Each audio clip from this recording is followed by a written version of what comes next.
இயேசு கிறிஸ்துவின் இனிய நாமத்தில் உங்கள் அனைவரையும் வாழ்த்தி வரவேற்கிறேன். இன்றைக்கும் தானியேல் 2வது அதிகாரத்திலிருந்து நாம தியானிக்கலாம். மனித குலத்தின் அதாவது உலகத்தோடைய எதிர்காலத்தை தானியேலுக்கு தேவன் வெளிப்படுத்துகிறார். நேபுகாத்நேச்சார் மன்னர் கனவுல பார்த்த படத்தை இப்போ நீங்க பார்க்கலாம். நேபுகாத்நேச்சார் ராஜாவாக இருந்த பாபிலோனை தொடர்ந்து பாபிலோனை விட தரம் குறைந்த பிற ராஜ்யங்கள் வரும் என்பதை தானியேல் அவரிடத்துல சொல்றார். பாபிலோன் ராஜ்யத்தை தொடர்ந்து மேதியர்கள், பின்னர் பெர்ஷியர்கள், கிரேக்கர்கள் மற்றும் இறுதியாக ரோமானியர்கள் ஆளுகை இருக்கும் என்றும், அதற்கு பிறகு இரும்பு மற்றும் களிமண்ணின் கலவையால் ஆன 10 கால் விரல்களின் ஒரு ராஜ்யம் வரும் என்பதும் தீர்க்க தரிசனமாக சொல்லப்பட்டது. தானியேல் முன்னறிவித்தபடி நாம இப்போ உலகத்துடைய கடைசி ராஜ்யத்துக்கு நேராக வந்து கொண்டிருக்கிறோம். எப்படி சொல்றீங்கன்னு கேக்குறீங்களா? தானியேலுக்கு இந்த தரிசனம் காட்டப்பட்ட போது அது அவருக்கு எதிர்காலமாக இருந்தது, அதாவது நடக்க போகிற விஷயங்கள். ஆனா நமக்கு இப்போ அது நடந்து முடிந்த வரலாற்று நிகழ்வுகள். ராஜ்யங்களை பற்றிய அவர் சொல்லிய அத்தனை காரியங்களும் துல்லியமாக நிறைவேறி இருக்கிறது. அந்த தீர்க்க தரிசனத்தின்படி பார்த்தா நாம யுகத்தோட முடிவுக்கு வந்துட்டோன்னு உறுதியா நம்பலாம்.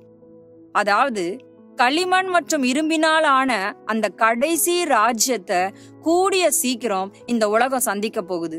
களிமண் என்பது மனுஷனை குறிக்கிறது. காரணம், மண்ணின் தூசியிலிருந்து தான் மனுஷன் உருவானான். இரும்புங்கிறது ஞானம் கொடுக்கப்பட்ட மனுஷனால உருவாக்கப்பட்ட எந்திரங்களை குறிக்கிறது. அதனால என்ன, நீங்க என்ன சொல்ல வரீங்கன்னு கேக்குறீங்களா? கொஞ்சம் இன்றைய காலத்தை யோசிச்சு பாருங்க. ஏஐன்னு சொல்லப்படுகிற ஆர்டிபிஷியல் இன்டெலிஜென்ஸ பத்தி நீங்க என்ன நினைக்கிறீங்க? அதனோட அசுர வளர்ச்சியை கவனிச்சீங்களா? மனுஷனுக்கு சமமா, ஏன் மனுஷனையே ஆளுக செய்கிற நிலைமைக்கு அது போய்கொண்டிருக்கிறது.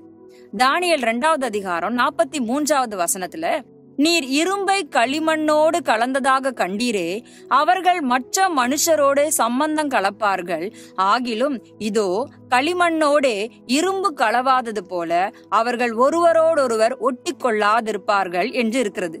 தமிழ்ல சம்பந்தம் கலப்பார்கள்னு இருக்கு. ஆங்கில வேதாகமத்தின் RSV வெர்ஷன்ல பாத்தீங்கன்னா மேரேஜ்னு போட்டிருக்கோம். ஆச்சரியமா இருக்குதா? போய் கொஞ்சம் இன்றைக்கு நடக்கிற செய்திகள் எல்லாம் ஆராய்ந்து பாருங்க. மனுஷன் ரோபோக்களை திருமணம் செய்து கொள்றதும், பிள்ளைகளை எப்படி உருவாக்கலான்னு மிகப்பெரிய ஆராய்ச்சிகள்லாம் நடந்து கொண்டிருக்கிறது. எதிர்காலத்துல அரசாங்கத்தால கூட இது அங்கீகரிக்கப்படலாம். வானமும் பூமியும் ஒழிந்து போம், என் வார்த்தைகளோ ஒழிந்து போவதில்லைன்னு மார்க் 13வது அதிகாரம் 31வது வசனத்தின்படி நம் கண் எதிர எல்லாமே நிறைவேறி கொண்டிருக்கிறது. இன்னும் இதெல்லாம் ஒரு கதை, அப்படியெல்லாம் எதுவும் இல்லைன்னு நீங்க நினைச்சீங்கன்னா உங்களை நீங்களே ஏமாற்றிக் கொள்றீங்கன்னு தான் அர்த்தம். இது எல்லாமே துல்லியமா நிறைவேறும் அப்படின்னா வெளிப்படுத்தல் 13வது அதிகாரத்தின் தீர்க்க தரிசனமும் நிறைவேறும். முடிவு வருவதற்கு முன்னாடி அந்தி கிறிஸ்துங்கிற மனுஷன் இயந்திர மனிதர்களோடு உலகத்தை ஆட்சி செய்வான். இந்த உலகில் மனிதனும் இயந்திரமும் இணைந்து வாழும். மிருகத்தினுடைய முத்திரை எடுக்காதவர்களை அவன் கொலை செய்வான். முத்திரைய வாங்கினா என்ன தவறு அப்படின்னு நீங்க நினைக்கலாம். தேவனுடைய தலை சிறந்த படைப்பான மனுஷனை ஒரு இயந்திர ஆளுகை செய்வது, அல்லது வேறு வார்த்தைகளை சொல்ல வேண்டும் என்றால் டிஜிட்டல் மயமாக்கப்படுவதில், அதாவது பாதி மனுஷன் பாதி இயந்திரம். அப்படி இருக்கும் பொழுது கர்த்தர் அதுல மகிழ்ச்சி அடையறதில்லை. அது மட்டும் இல்ல, முத்திரையை தரித்தவர்களையும் அதன் சொரூபத்தை வணங்கினவர்களையும் கந்தகம் எரிகிற அக்கினி கடலிலே உயிரோடு தள்ளப்பட்டார்கள் என்று வெளிப்படுத்தல் 19வது அதிகாரம் 20வது வசனம் சொல்லுது. நாம உலக முடிவின் கடைசி காலத்தின் கடைசி நாட்கள்ல வாழ்ந்து கொண்டிருக்கிறோம். புதிய உலக ஒழுங்கின் மூலமா நிறுவப்பட போகிற அந்த சர்வாதிகார ஆட்சியிலிருந்து தப்பிக்க ஒரே வழிதான் இருக்கிறது.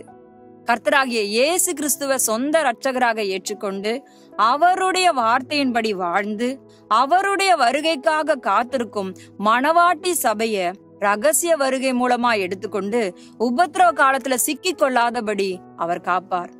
சற்றே சிந்தியுங்கள். ஆமேன்.